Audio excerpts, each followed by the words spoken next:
Well, I suppose I did these up the other month for our, well, Ag and Vet's been sort of doing a bit of coordinated R&D for sort of 4 or 5 years now, and Sarah was integral in that, and Campbell's a right-hand man, and it's just north of town, and basically we've driven past it, and Chris Morris is there just near the livestock exchange, and we're into our 4th year of what we're calling the systems trial.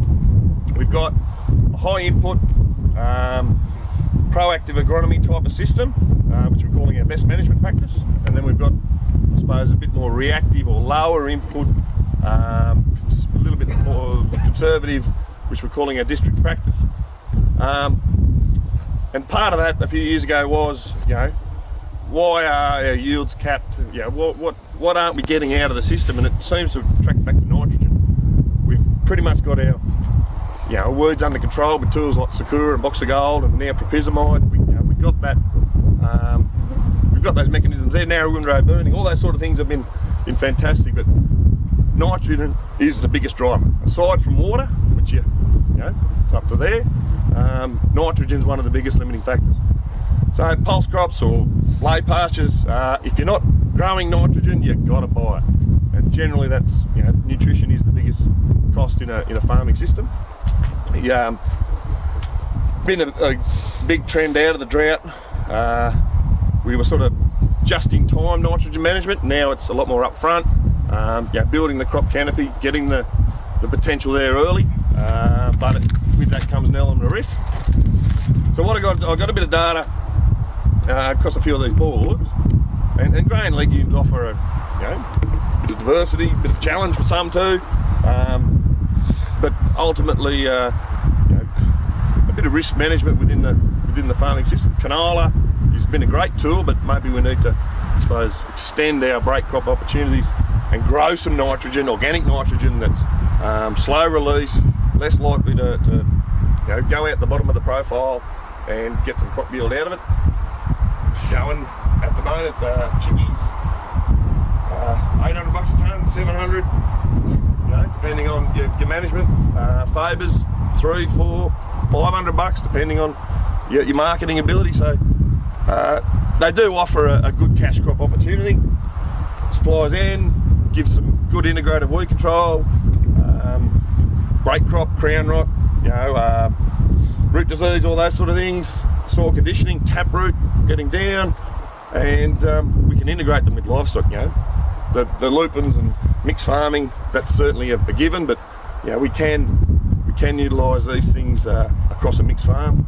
Obviously there's risks, probably does require a bit of higher management, and the best cure for high prices is high prices. Everyone's going to want to grow them, so that comes down to a business decision then.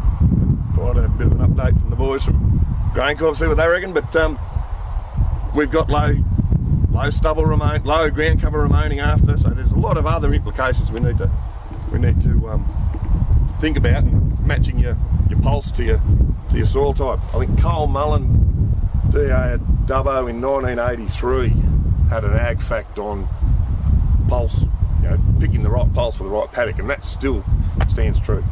Certainly our newer varieties, down the road here we've got water favour beans and hat-trick chickpeas, and the ascochyta disease, leaf foliar disease management in these newer ones is a lot easier than 5 or 10 years ago. They're just more robust, and the breeders have done a great job. It's a program now, 1 to 2 sprays in our sort of environment seems pretty common.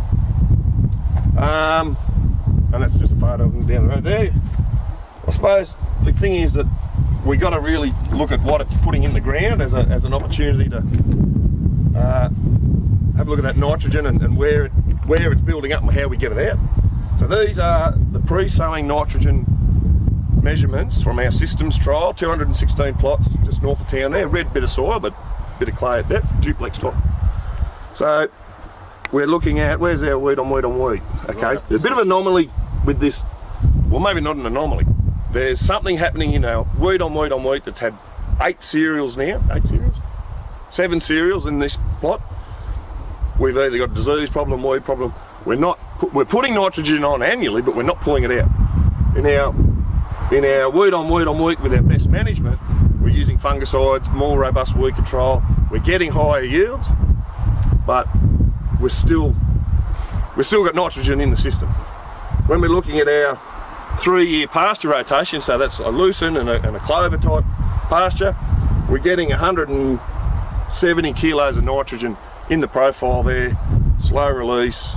You know, don't generally need to top it up unless you get a good timely rain. When we're looking at our where are we at our 1 in 2 rotation, so chickpea, wheat, chickpea. In a dry matter, nitrogen build-up's related to dry matter. Chickpeas are relatively low dry matter compared to fabas and peas. So we're still not growing enough nitrogen in these crops to really give us a good bank of N under the ground, whereas fabas and field peas are generally more. There's our fabas there. So there's 2 barley followed by fabas, followed by this year's wheat crop. So we're getting 160 kilos of nitrogen in the profile from our faba beans. From our chickpeas, we're only getting about 90. So it's a dry matter relationship. When we look at our costs of production, all our pulses are, okay, here's our cost of production, there. Chickpeas, 300, fabas, 240, field peas, 180, lupins, 180. Now that's basically from sowing to harvest. Just as a scenario. We're looking at our canola. We're spending $500 a tonne on canola with nitrogen and seed. So they're relatively high risk when we think about what our pulse systems can put into our cash flow and all those things as well. And break-even yields for our canola, we still need to grow. These are GM canolas. Still need to grow nearly a tonne to the hectare of canola to break even at that sort of input costs.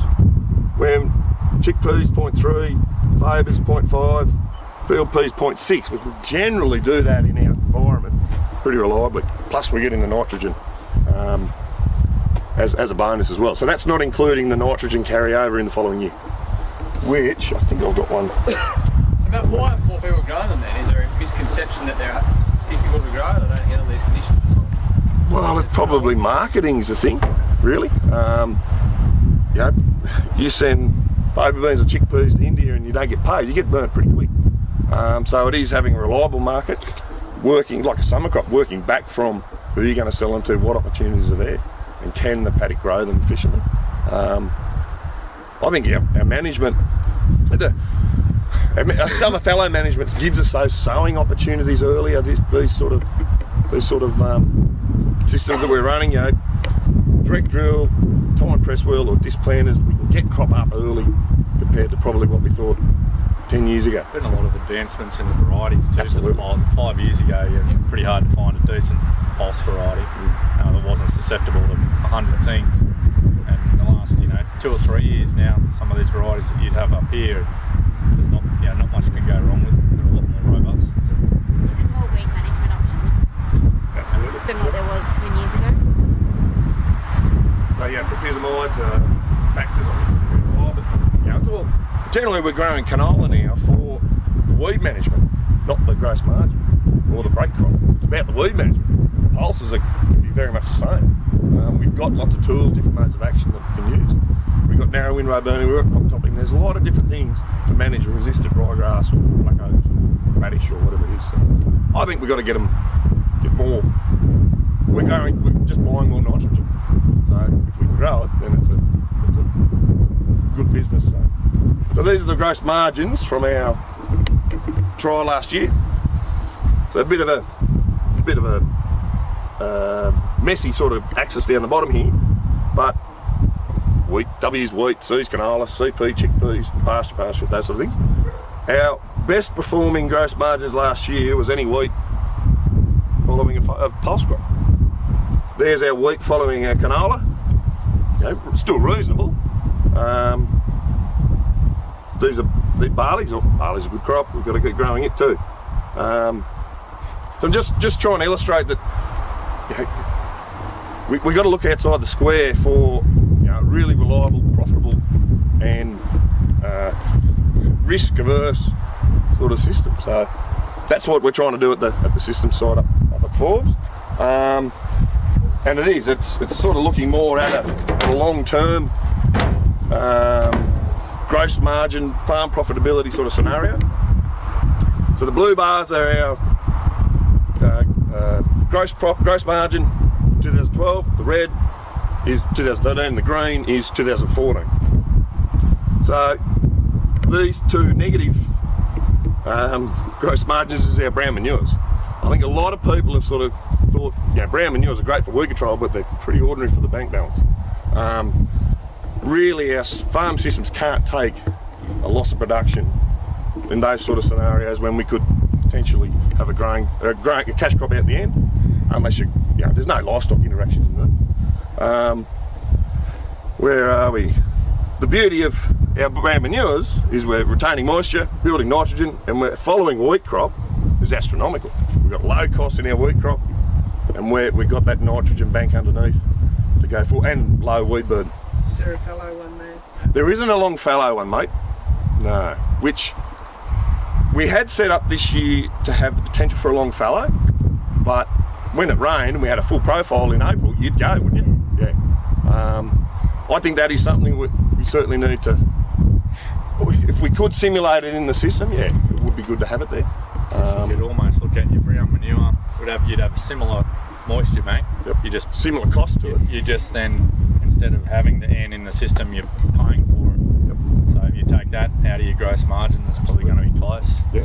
You're still going to spend, keeping it clean and all those sort of things through the year, a similar sort of input cost. Yeah, that's it. Yeah. So, do you remember when you were brown manuring, how early it was? It was last week of August, September. It's on the weed that we were targeting, so ryegrass at flowering generally, so early September, late August. We did a HDL there for to see if there's any difference in that. Certainly the nitrogen bank was better compared to our, I suppose, our vetch. What else can we pick out there? Our lupins in the first year was a bit of a failure. They still grew lupins, but it still wasn't as profitable. But our following wheat crop was pretty spectacular. What have we got here? Chickpeas. So that's our chickpea profitability the first year, followed by wheat. Where's our canola, our first year? There's canola there. So our relative wheat crop following canola, there's two side by side, is back a bit. So we're generally seeing it as a nitrogen driver in the overall rotation of the plots. The bottom one, why is it? This one? Yeah. Canola, wheat, barley. So low input, but still had some yield there. We had a good canola crop, reasonable canola crop. We had a reasonable wheat crop, and we had a pretty good barley crop. So it's the rotation that we're trying to sort of really tease out. What's the last one? So just trying to compare apples and apples. Last year's results. No, this is the 3 years. So the rotation for those plots or that system over the 3 years in dollars per millimetre of moisture. Our pulse crop rotations are relatively profitable when you line them up to canola. Well, they are more profitable as far as the moisture relationship goes. We haven't got a lot, a protein or a wool or a grazing sort of factor in there, so they're I suppose obscured a bit. You could put $4 a kilo for lamb or whatever you want over the top, and that'd be quite impressive. But when we're looking at our wheat crops, our best rotation or best return on the moisture we've retained is barley, followed by chickpeas, followed by wheat. So that pulse in the rotation is starting to gap out these wheat on wheats and wheat barley wheats, wheat canola wheats sort of things. I mean, it's still an ongoing thing. We've got plans out to 2018, and those things will change. Next year we might need a long fallow in there to get those simulate real life, really. So pulses I see certainly with Dom and Gussie gives us an opportunity to spread our sowing window a bit as well. You need a lot of bulk storage for seed, but they're a viable crop, and I think we need more of them, or a pasture phase as well. So. But that's, I suppose, the crux of it, John, as far as what I thought. Contribute with a bit of data there. We'll see how these come out in the end. They're promising. I mean, that hot week certainly knocked a bit of the potential out of the beans, but the chickies have just responded and gone nuts. They'll get a spray tomorrow or the next day for grubs, and then hopefully lock them up and see what's there in the end. So there's plenty of seed about locally if you blokes want to have a crack at some favours and chickies. So the chickpeas that are up the Kerber Lane, would they benefit from an irrigation? They haven't used much moisture yet. Oh look, they probably would. The probe was still wet there 10 days ago. You pushed the probe down pretty well, so we won't water them. No, they're a dry land crop this year. Yeah. Keep the water for next year.